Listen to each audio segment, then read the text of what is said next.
Buen día, querido auditorio. Estamos en su programa El Derecho es para Todos. Y miren ustedes, el día de hoy les traigo un tema, puede ser sencillo, pero tiene sus aristas y es muy interesante que podamos definir todo lo que conlleva hacer una compraventa. Todos en algún momento hemos comprado un inmueble, vendido un inmueble, o tenemos un familiar, un amigo que lo ha hecho. ¿Cuáles son los tipos de compraventa? ¿Qué debemos de tener a la mano? ¿Cómo debemos de tenerlo? Las obligaciones que tenemos. En fin, son varias cosas que hay que considerar y de eso estaremos hablando el día de hoy. Les recuerdo que tenemos preguntas, dudas, aclaraciones, propuestas de temas en el WhatsApp 2281 3808 54 2281 3808 54 para que nos escriban, nos comenten, nos pregunten. Recuerden ustedes que en este programa estaremos aclarando cualquier duda sobre temas de derecho para que ustedes puedan tener pues todos los elementos para hacer sus trámites, para su día a día, ¿por qué no? Para defenderse, para saber a dónde acudir. Soy su amigo Manuel Díaz Rivera, notario 30 en la demarcación de Jalapa. Estoy para servirles y se trata de apoyar a toda la gente en estos temas. Estamos dando asesoría gratuita 2 horas al día, de 10 de la mañana a 12 del día, en la oficina ubicada en kilómetro 4.5 sobre la carretera Jalapa-Veracruz, junto al Hotel Las Vegas. Bien, empezamos el día de hoy. Les repito, estaremos hablando de la compraventa y del impuesto sobre la renta relativo a estas compraventas. Es un tema apasionante, es un tema que tiene muchas aristas, les decía, pero trataremos de dilucidar lo más posible. De todas maneras, este es un primer programa sobre este tema. Dependiendo las preguntas y demás, estaremos contestándoles a ustedes en un siguiente programa. Bien, la compraventa de inmuebles requiere desde luego una escritura antecedente, donde el que va a vender aparezca como dueño. Esta escritura, desde luego, es importante considerar que si es una persona física quien vende, tenemos que analizar su estado civil. Si tenemos una persona física que sea casada por el régimen de sociedad conyugal y adquirió el inmueble que va a vender en la vigencia de esa sociedad conyugal, es importante que comparezca a la venta su cónyuge dando su consentimiento para que posteriormente no pueda decir que no se enteró y pueda reclamar algo. Esta persona tiene derecho, dependiendo del porcentaje en la sociedad conyugal, vamos a pensar que es un 50%, que es lo normal, a la liquidación una vez que se vende ese inmueble. Entonces, es importante tenerlo en cuenta, que sepa que se está vendiendo y de esa manera que dé su consentimiento. Cuando tenemos una persona soltera, una persona casada por el régimen de separación de bienes, una persona casada por sociedad conyugal, pero que el bien inmueble que va a vender lo adquirió por donación, lo adquirió por herencia, ese inmueble no entra en la sociedad conyugal y el enajenante, el vendedor, puede venderlo sin la comparecencia del cónyuge. Entonces, ese es el primer tema que tenemos que considerar. Segundo tema es tener el impuesto predial al corriente, pagado a la fecha en la que se va a hacer la venta. Tercero, tenemos que tener el recibo del agua. La ley de aguas del Estado establece que el servicio de agua debe estar pagado y se debe presentar al notario el recibo correspondiente. Si no tenemos servicio de agua porque estemos hablando de un lote baldío o de un predio rústico, necesitamos una constancia que nos diga que ese predio no tiene servicio de agua. Entonces esos 3 documentos en un inicio para obtener un presupuesto. ¿Qué pasa si nuestro recibo predial o cédula catastral nos dice que ese predio está construido y el antecedente de propiedad no nos habla de construcción, sino únicamente del terreno? Para poder vender esa propiedad con construcción, necesitamos acreditar la propiedad sobre la construcción. ¿Cómo lo hacemos? Con un acto jurídico que se llama, información de construcción, información testimonial de construcción. Necesitamos 3 testigos.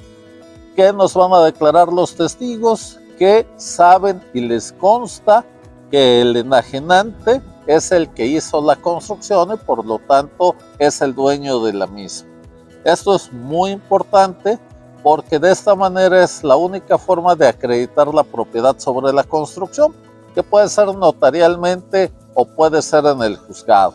Obviamente el juzgado, sabemos que las agendas de los juzgados están saturadas y que lo más práctico y rápido es hacerlo ahí mismo en la notaría y puede constar en la misma escritura de venta, la misma escritura de venta, pero obviamente causa otros derechos, certificación de valor catastral, constancia de no adeudo, etcétera. Entonces son otros gastos, pero se puede hacer ahí mismo. Bien, miren ustedes,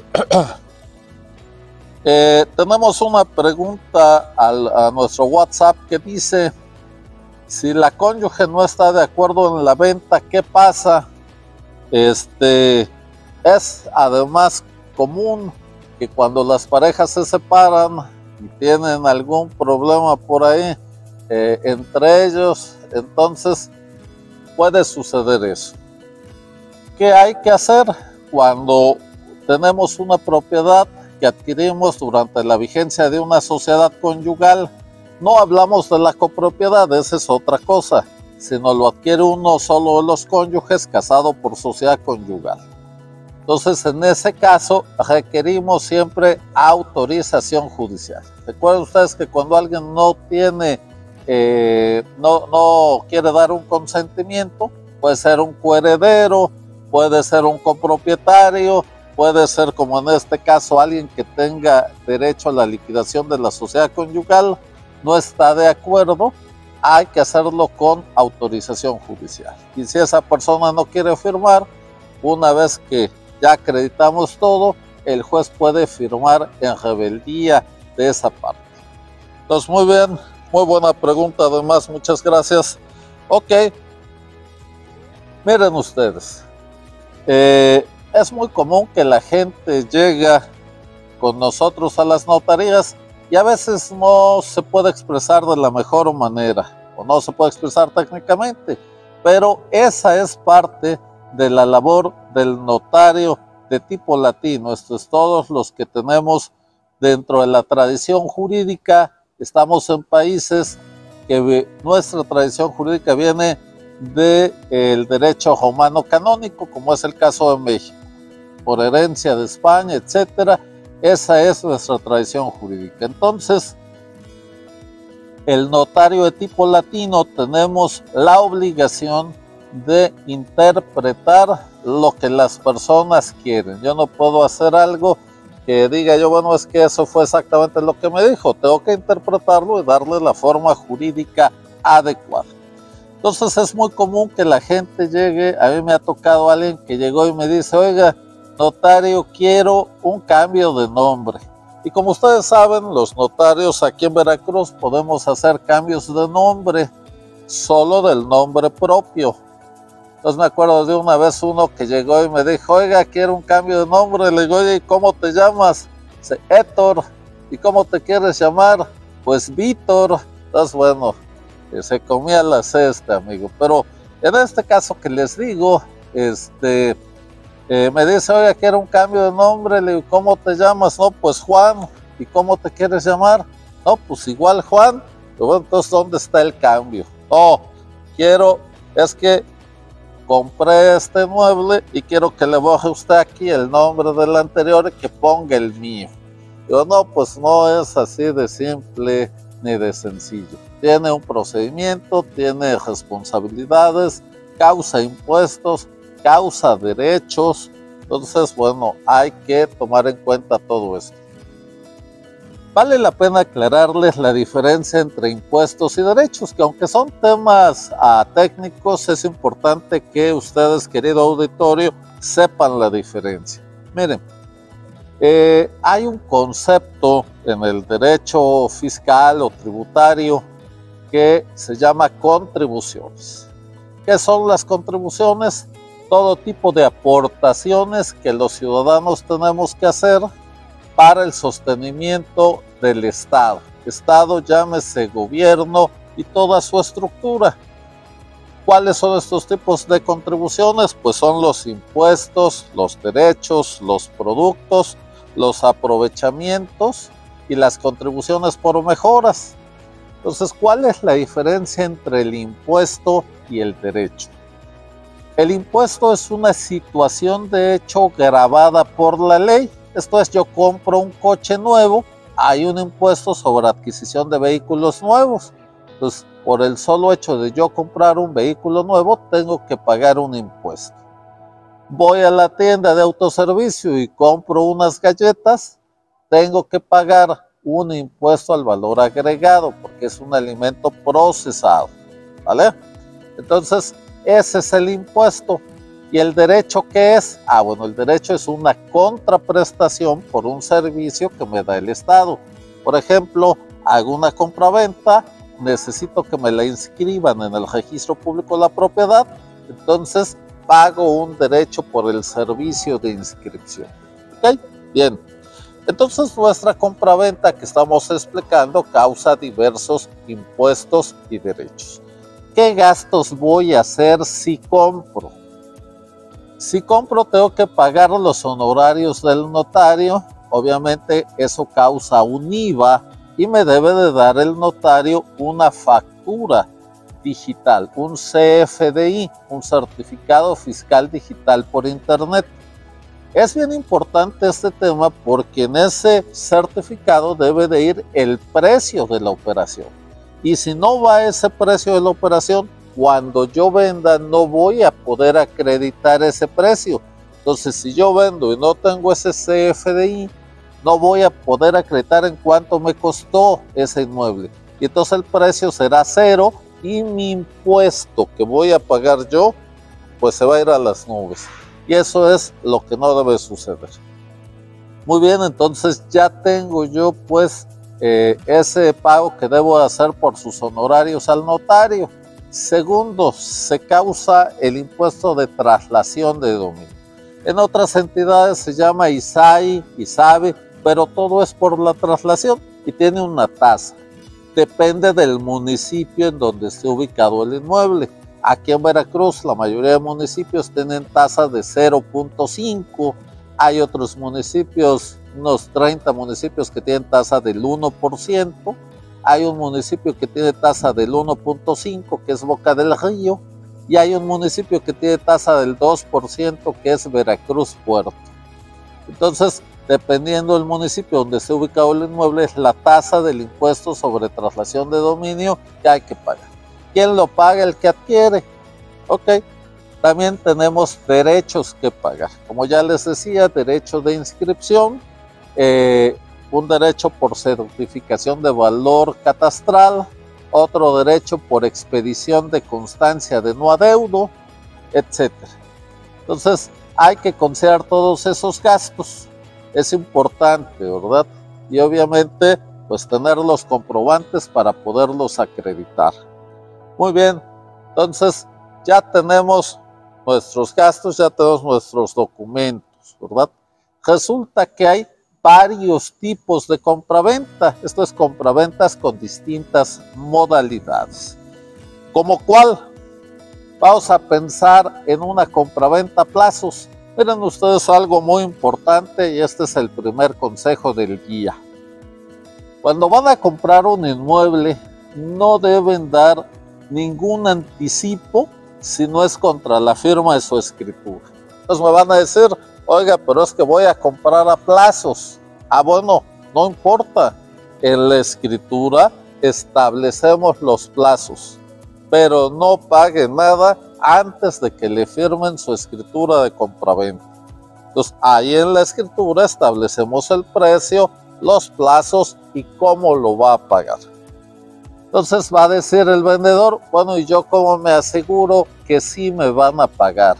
Bueno, tenemos varias formas. Una muy común es que el mismo inmueble queda hipotecado, garantizando el precio pendiente, los pagos pendientes. Una segunda forma puede ser la reserva de dominio. ¿Qué quiere decir esto? Que el adquirente es el dueño, pero no puede vender ni hipotecar sino hasta que liquide y le firme el vendedor la liberación de esa reserva de dominio. Gracias. Tercero, puede ser que en vez de venta se haga una promesa de compraventa. Y en esta promesa de compraventa, en vez de escriturarle y ya ser dueño el comprador, se establece la obligación de vender y comprar. Hay que tener cuidado aquí de cómo se redacta, porque de acuerdo a nuestra ley, si establecemos precio y cosa, ya es una compraventa. El problema es que cuando vengamos a firmar la escritura definitiva, pues ya se causaron los impuestos y ya vamos a pagar recargos. 2.5 mensual. Entonces, mucho cuidado con eso, porque si no al ratito el presupuesto se nos desborda, ¿va? Muy bien, entonces, una opción es que un anticipo que demos puede quedar en depósito y se autoriza a tomarse como precio, como parte del precio, una vez que se firme la escritura definitiva. Entonces eso es muy importante, cuidar la redacción en las promesas de compraventa. Pero bueno, esa es una forma. Vamos a contestar dos preguntas. Exacto, me preguntan aquí el señor Juan, ¿qué pasa si da un anticipo en la compraventa? Efectivamente, se debe de establecer en la escritura. Entonces, muchas veces llegan también personas y me dicen, oiga, notario, ¿qué me conviene más, una compraventa o una donación? Y entonces yo les digo, y lo mismo se los digo ahorita a ustedes, le conviene la verdad, le conviene la realidad, porque de esa manera va a salir las cosas bien. Como dice el dicho, una mentira lleva otra mentira y no hay necesidad. Miren, vamos a pensar que una persona le vende a su hijo una casa y entonces en la escritura se establece que es una compraventa, pero el hijo le paga la casa y esa persona vendedora ingresa ese dinero al banco. ¿Qué le va a decir el banco? Oye, ¿de qué fue este ingreso? Le va a decir Hacienda, ¿de qué fue este ingreso? Entonces, pues no va a tener forma de acreditar de dónde viene y Hacienda le va a cobrar el 30 y tantos de ISR más el 16 de IVA, entonces va a pagar más del 50%. Todo por simular un acto jurídico. Por ahorrarse unos centavos va a perder unos pesos, entonces no tiene caso, créanmelo. Lo mejor es lo que es. Oye, voy a pagar un poco más, no importa si es el sistema tributario mexicano, pero vale la pena porque por eso hacemos documentos, para tener seguridad jurídica. Muy bien, entonces les recuerdo, estimados amigos, que tenemos un WhatsApp para preguntas, dudas, reclamos también.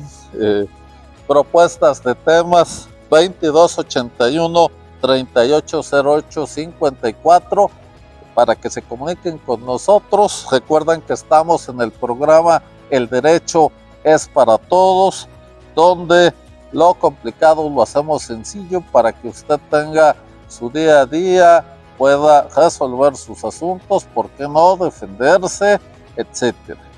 Bien, estamos con el tema la compraventa y estamos viendo los tipos de compraventa. Uno de los tipos más comunes es la compraventa donde la nuda propiedad es para un hijo y el usufructo es para el papá. Hay que tener cuidado aquí de cómo redactamos. Si yo digo que yo compro para mi hijo, entonces está bien, pero si los dos comparecemos a comprar, yo el usufructo y mi hijo la nueva propiedad, pues entonces él tiene que acreditar su parte de ingresos. ¿Qué es el usufructo? ¿Qué es la nuda propiedad? Como su nombre lo dice, el usufructo es el uso y los frutos. Esto es, yo voy a poder vivir, rentar, prestar, habitar esa propiedad y el nudo propietario lo va a poder hacer hasta que se venza ese usufructo, que puede ser vitalicio o puede ser a un tiempo determinado, unos años. Les recuerdo que estamos con el tema la compraventa y el impuesto sobre la renta.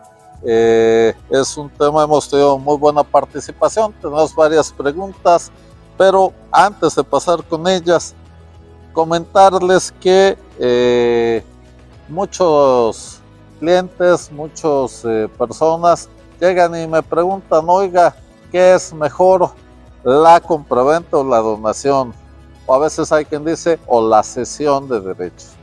Primero aclarar que toda cesión de derechos de propiedad o es donación, o es compraventa, o es permuta. ¿Cuál es la diferencia de una y otra? En la compraventa hay un precio, en la donación no lo hay. Y en la permuta cambiamos una cosa por otra. No es así de sencillo como les voy a explicar ahorita. Miren, la compraventa es donde hay un precio, pero el precio puede consistir una parte en dinero y una parte en cosas.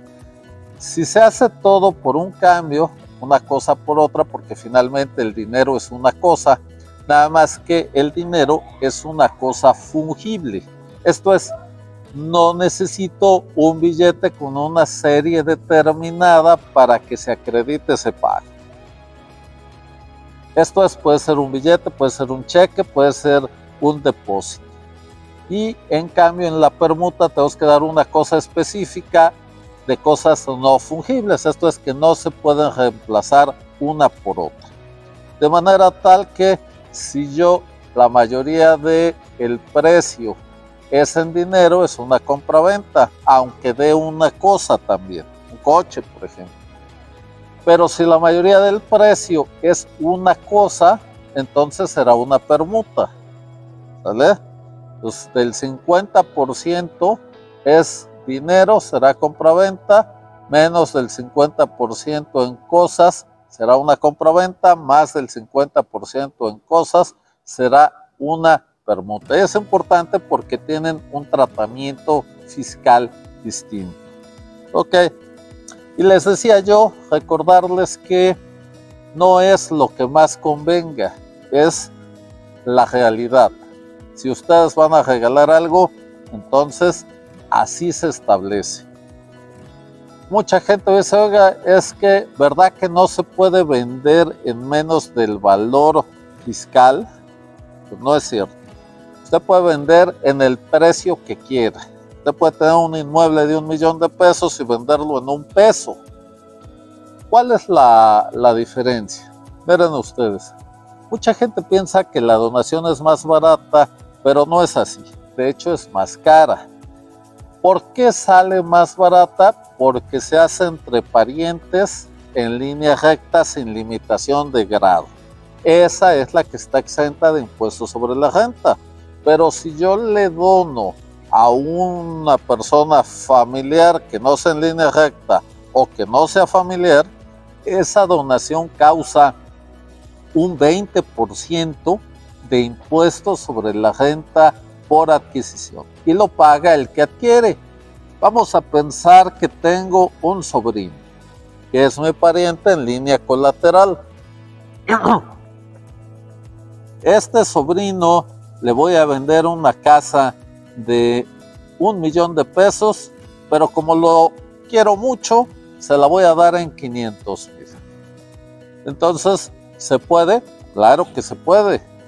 ¿Sobre qué precio vamos a pagar los impuestos? Sobre el más alto, entre valor de operación y valor catastral, o sea, sobre 1,000,000, aunque el precio sea 500. Pero además, este sobrino va a pagar el 20% sobre 500,000 pesos, que es lo que yo le estoy regalando, ¿vale? Y va a pagar 100,000 pesos de impuestos sobre la renta por adquisición. Entonces hay que tener mucho cuidado, hay que tener mucho cuidado en estos temas. Me preguntan, don José, ¿quiénes son los parientes en línea recta? Los parientes en línea recta es el padre, el hijo, el abuelo, el nieto, el bisabuelo, el bisnieto, etc. Y también tenemos línea recta en el parentesco por afinidad, tal que mi suegra y mi suegro son mis ascendientes en línea recta por afinidad. Y yo soy su descendiente en línea recta por afinidad y también están exentos de impuestos sobre la renta.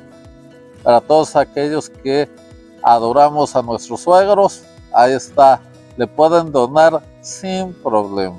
Ok, entonces les decía yo que tenemos esta exención. No es que sea más barata, al contrario, la donación es más cara que la compraventa, pero tiene esta exención de impuestos sobre la renta por adquisición cuando se hace entre familiares en línea recta sin limitación de grado. Ok, bien, ¿qué pasa cuando vamos a comprar una propiedad, un lote urbano? Tiene construcción, pero el antecedente no dice que está construido. El que lo compró, construyó y no acreditó la construcción, hay que hacerlo. Como ya les decía, hay que acreditar la propiedad de esa construcción. Ok, ¿podemos comprar un inmueble hipotecado? Sí, puede estar hipotecado, embargado, con una notificación de un juicio, etc. Hay que tener cuidado porque obviamente pues ese inmueble está garantizando algo. Y entonces hay que tener cuidado para no comprar problemas. Si estamos conscientes de cómo estamos adquiriendo, que ese es el tema, no hay problema. Los notarios necesitamos mandar un aviso preventivo al registro público para que nos avise si está libre de gravamen, si tiene algún embargo, si sigue a nombre del vendedor. De manera tal que sepamos exactamente lo que estamos comprando. ¿Qué pasa si ese inmueble tiene en el registro público una anotación de un juicio? Entonces, ese inmueble es un bien litigioso y como bien litigioso está respondiendo a resultas de un juicio. Entonces, tenemos que estar conscientes de eso y no pasa nada. ¿Qué pasa si un inmueble está hipotecado?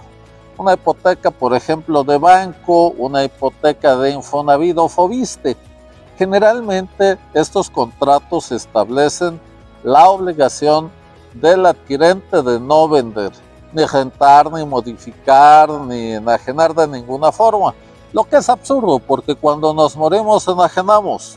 Ya no podemos ser dueños, porque ya no somos personas, entonces es una forma de enajenación. Pero bueno, entonces, ¿qué pasa ahí? Mucha gente le traspasa los créditos, pero sin autorización de la institución financiera. ¿Por qué? Porque si es de Infonavit y el adquirente no es derechohabiente de Infonavit, pues el Infonavit no le autoriza. Y entonces lo que sucede es que va pagando la casa, tal vez la liquida, tal vez se obliga a pagar el crédito, en fin. Entonces, lo único que tenemos en todo esto es inseguridad jurídica. Lo que debemos hacer es la compraventa. Ahora, ¿cuál es la sanción? Bueno, eso no produce ninguna nulidad. La sanción es que la institución de crédito puede dar por vencido anticipadamente todo el crédito. Si lo hace, puede cobrar todo. Pero si usted está al corriente de los pagos de esa hipoteca, no lo va a hacer, porque la institución de crédito no quiere inmuebles, quiere dinero, el dinero para seguir prestando. Entonces, si no paga, pues de todas maneras le van a demandar el finiquito del crédito. Pero si paga, no hay problema y usted tiene la seguridad jurídica que le da tener una escritura de propiedad a su nombre. Entonces, eso es lo importante, que usted tenga esa seguridad jurídica. Bien, les recuerdo que está usted en el programa El Derecho es para Todos, donde lo complejo lo hacemos sencillo.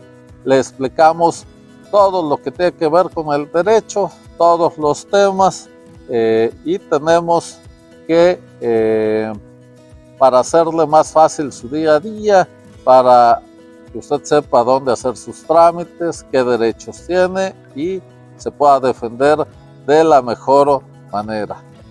Bien, les recuerdo que estamos en el WhatsApp 2281-3808-54, dudas, preguntas, aclaraciones, propuestas de temas. Soy su amigo Manuel Díaz Rivera, notario público número 30 de la demarcación de Jalapa, y esto es su programa El Derecho es para Todos. Muy buen día.